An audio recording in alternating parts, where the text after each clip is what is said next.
may be seated. Counsel, good morning. Before I begin, I would simply like to let counsel know that I appreciate the efforts that you have taken over the past almost week and a half. I know that this case has been incredibly difficult and emotional for both the parties and counsel. Because of that emotion, though, I'm going to ask that whatever the verdicts might be, that there is no reaction or outburst in court. And quite frankly, if justice could be accomplished here, it would mean that we could simply turn back the hands of time, and obviously that's not something that anyone can do. On the number of occasions where a jury has been waived before me, I've said that I would always prefer 12 people reaching a unanimous verdict than simply just me. And I say that to stress my understanding of the magnitude of my role as the trier of fact in this case. And although it's not necessary for me to do this, I believe it's important for the parties and counsel that instead of simply rendering my verdict, which would probably be the easiest thing to do, I would like to explain my essential findings of fact and conclusions of law that I have reached as it relates to the verdicts that I am going to announce. Initially, I've reviewed all of the cases cited by counsel yesterday as it relates to the state of Ohio's request for a lesser included offense, adding the essential element of reckless in count 1 and count 2. The state has cited the Ohio Supreme Court case of State v. Dean, and of course, this court's aware of Dean, and Attorney Morrow cited State v. Evans that slightly modified and clarified that. The third prong of State v. Evans requires that the greater offense as statutorily defined cannot be committed without the lesser offense as statutorily defined also being committed. Both counsel is correct. There's very little case law as it relates to count 1, the aggravated vehicular homicide. But the two cases cited by the defense as it relates to count 2, the aggravated vehicular assault, are on point and have not been reversed or modified. Both of those cases, State v. Culver and State v. Hohenberger, conclude that an individual could possibly commit an offense under Revised Code Section 2903.08A1A without necessarily committing an offense under A2B. In other words, a person can be reckless without operating a vehicle under the influence, and a person can be under the influence without being reckless. And therefore, the rationale in those two cases was that the third prong of Evans was not met. This court finds, therefore, as a matter of law, that aggravated vehicular homicide and aggravated vehicular assault that include the essential element of reckless are not lesser included offenses of aggravated vehicular homicide and aggravated vehicular assault as indicted, and the state's request to include and consider them as a lesser included offense must by law be overruled. Turning then to count 1, the state must prove, of course, beyond a reasonable doubt that the defendant caused the death of Neil Cuppett as a proximate result of committing a violation of Revised Code Section 1547.11a, which is the OVI statute on waterways.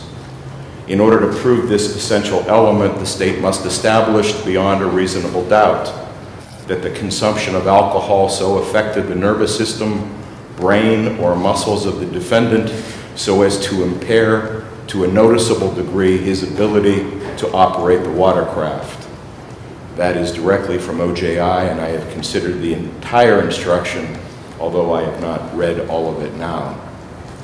The case law is clear that evidence of drinking or evidence that a person has an odor of alcohol is not sufficient to establish impairment. In this case, every witness, and most importantly, Lieutenant Johnson, testified that they saw no obvious signs of impairment. On cross-examination, Lieutenant Johnson admitted that if he had seen any non-obvious signs of impairment, he would have documented those in his report.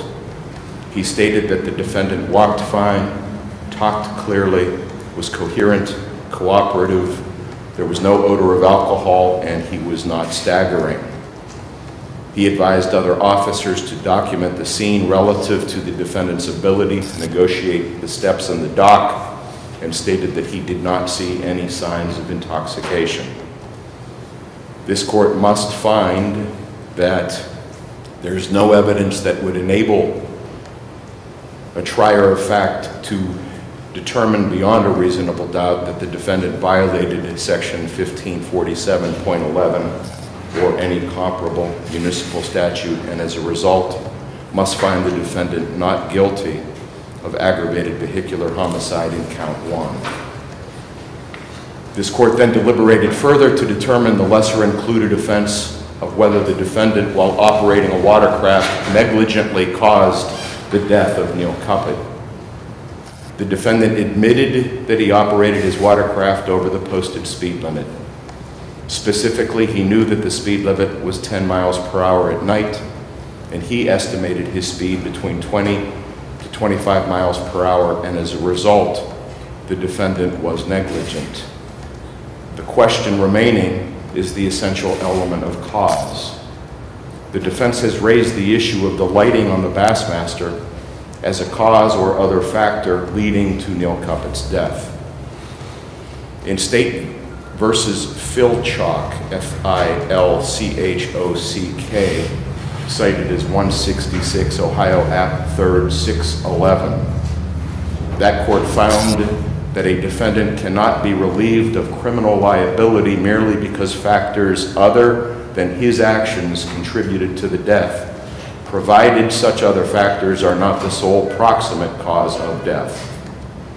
In fact, the alleged contributory negligence of a victim may not be used as a defense unless it is the sole proximate cause of death. Even if there was some violation of the boating regulations regarding the lighting or the sufficiency of the lighting on the victim's boat, this court finds that those factors were not the sole proximate cause of Neil Cuppett's death, and that the defendant's negligence was, in fact, the proximate cause of the death of Neil Cuppett. And as a result, this court finds the defendant, Joseph Yurich, guilty of the lesser included offense of vehicular homicide in count 1. As it relates to count 2 and count 3, this court has already determined that it cannot find beyond a reasonable doubt that the defendant violated Section 1547.11 and must find the defendant not guilty of aggravated vehicular assault in count 2 and not guilty of OVI in count 3. As counsel and the court have previously acknowledged, unlike the aggravated vehicular homicide statute, there's no provision for a negligent culpable mental state under the aggravated vehicular assault section, and the General Assembly would have to act to create a vehicular assault offense that only requires a negligent mental state. As to the remaining count 5, failure to stop after an accident, there is no dispute that the defendant operated a watercraft on Berlin Lake on May 9th of 2015, that he was involved in an accident, and that he failed to remain at the scene. The issues before the court are whether the defendant had knowledge that there was an accident or collision with persons or property on the waters of this state, and whether he could immediately stop the watercraft to the extent that it was safe. Bruce Lindemuth testified that the defendant yelled, "What the fuck are you guys doing out here?" Jennifer Kingsley testified that she heard yelling and one person saying, "You didn't have lights on your boat." The defendant testified that he sustained an injury in his first deployment to Iraq, and that he was not aware of anything that happened until he was minutes away from his dock. I believe the testimony was near Dutch Harbor. The defendant testified that he remembered an explosion which triggered his memories from combat. However, the defendant did not tell his wife that he heard an explosion. He testified that he said that he hit something. Prior to telling his wife that, he also called his friend Andrew Cronin and told him that he hit something and it's not good. The defendant knew at the time his wife called 911 that he had hit a boat, and yet he did not tell Lieutenant Johnson that. In fact, he told Lieutenant Johnson that he had hit a rock, and that is different than what he had told his wife. As it relates to the essential element, to the extent that it is safe, there's been some testimony about a concern that his bayliner was severely damaged or that it might be taking on water. If one believes that the defendant did not know that anything happened until he was almost back to his dock, then obviously he could not have had any concern about the condition of the boat until that moment. Once the defendant got back to his dock, he stated that he looked at the boat and thought that it was only a scratch or a scrape. Considering all of the evidence and the law that applies to this particular count, this court does find the defendant, Joseph Yurich, guilty of failure to stop after an accident in count 5. I am going to order that these verdicts be filed, and I am going to ask to meet with counsel relative to the sentencing as to those counts that the defendant was found guilty of. And we will stand in recess. All rise.